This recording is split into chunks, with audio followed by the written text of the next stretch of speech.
Well, tonight there's this vote on the what used to be called the Big Beautiful Bill, and the Big Beautiful Bill increases our military budget from 850 billion to a trillion.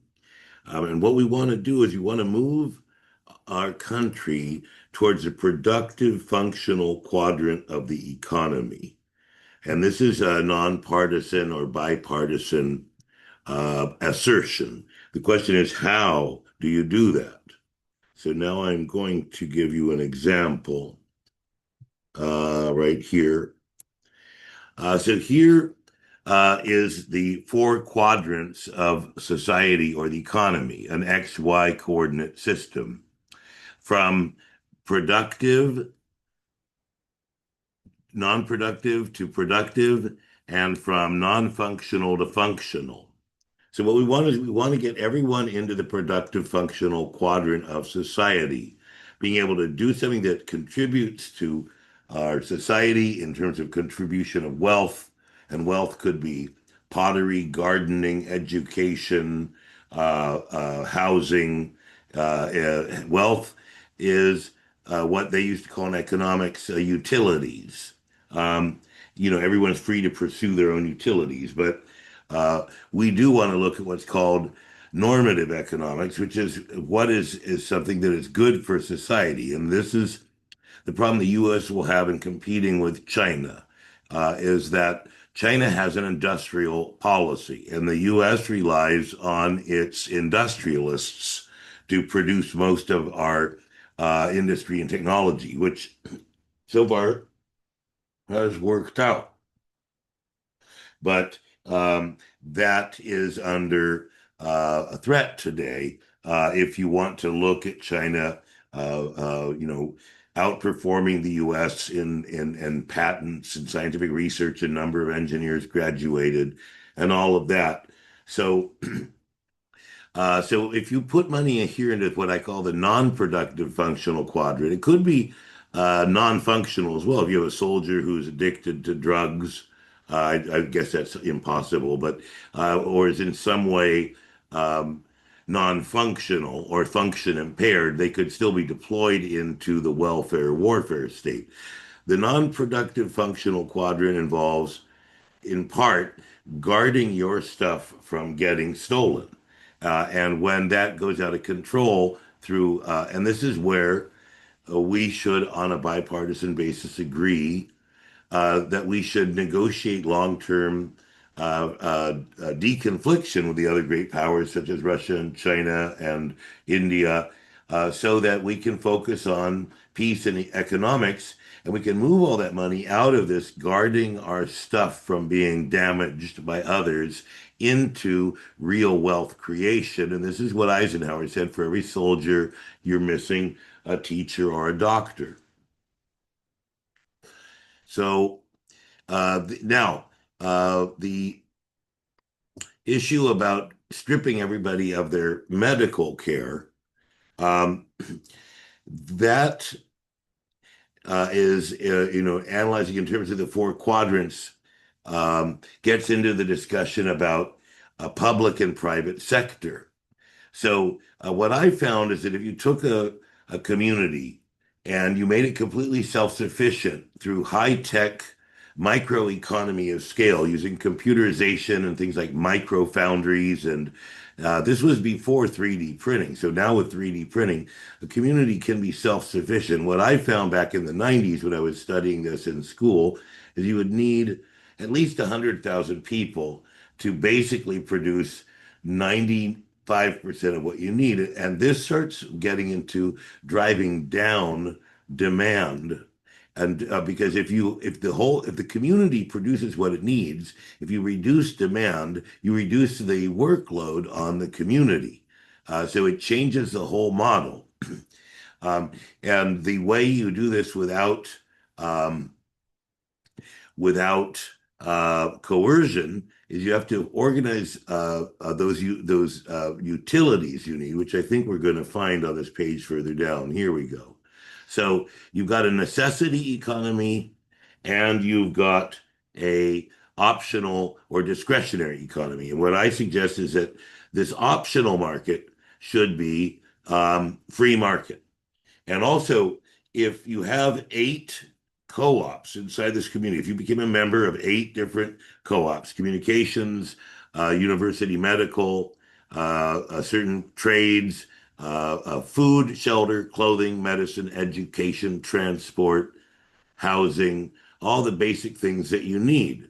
And what I discovered is that we only need about 25% of our workforce. Back in the 90s, now it would be lower to be able to create this utility economy. And you can organize it without coercion, meaning without big government. You can organize co-ops, worker-owned companies, and consumer unions. There's all kinds of people-friendly institutions you can use. And in the past, these intentional communities that organized around developing a good or service actually became wildly successful. Oneida, which is people may not know about it now, but it is Oneida Silver, and the communities dissolved because they made too much money. So this kind of model where you drive down work to about 25% time in your utility industries, that leaves you 75% of your time if you want to have a high consumption lifestyle. But this 75% could be done in volunteerism or personal hobbies or leisure. Uh, so this overall model, if you analyze the big bill, and then we think about Medicaid, well, in this model, I'm suggesting people self-organize, but to get from here to there is a long road. So I, of course, am for a Medicaid for all of these people. But regardless of your philosophy about the public sector or the private sector, this bill um, is investing in negative things. We need to invest. So I sent this to Representative Luna. Let's see if I can find it. And I think this sort of, and I got, a few people who liked what I had to say. Uh, so let's see if I can find this here. It would be under my replies. And let's see, where are we here?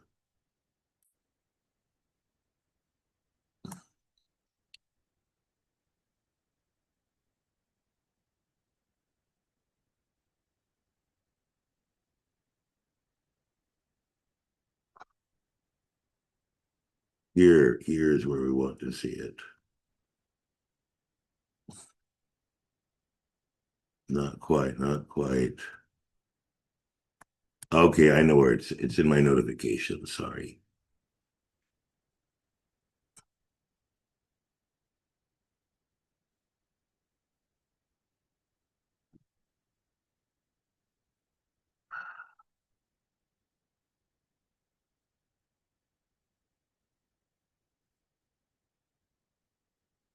Here.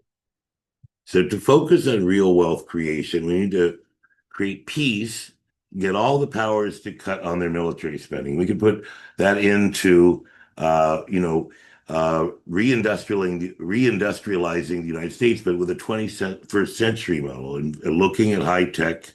Although there are many things that we need to do that we've been doing for more than 10,000 years, milking cows, making cheese, that we don't necessarily have to relegate all to robotics and high tech.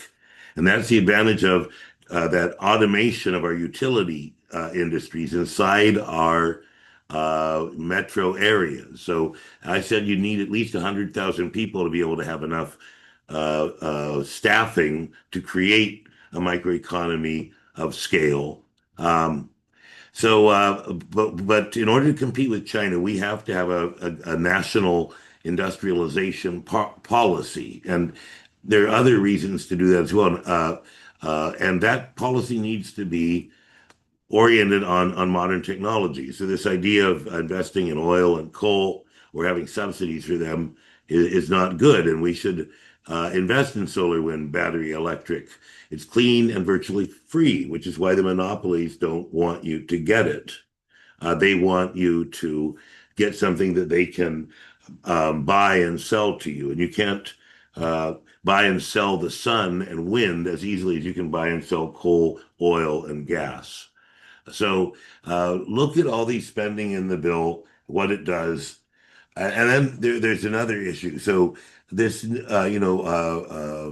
of analyzing things in terms of making sure that your incentives are to push things into the productional, functional quadrant of the economy, and then it only leaves an argument about what is a good unit of wealth. I mean, selling heroin to me is in the non-productive.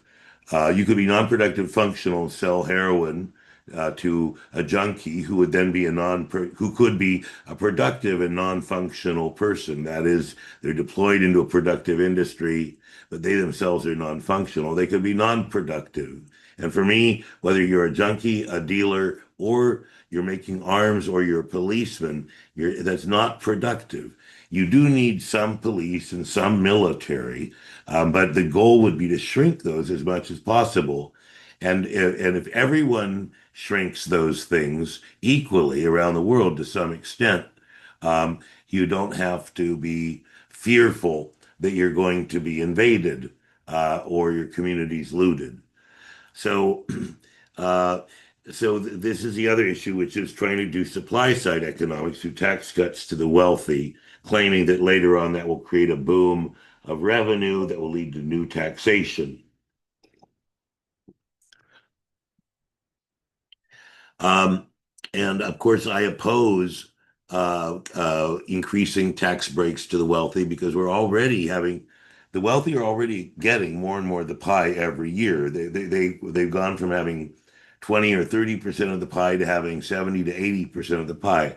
So, and we have a big deficit. So that money should be used to pay down the deficit and not to be given as tax breaks to billionaires that don't need them. Because there is an argument in supply side economics, but in general, in this scenario, you're just pouring fuel on the inequality fire. Because if you give that money down to the regular working class instead, they will spend all of that money every year. They will stimulate the economy by and large. The poor don't have any discretionary income. So they have a deficit of income. So they're going to spend every penny they get. And the richer you are, the less you have to deploy that capital. Yeah, the less you have to spend that.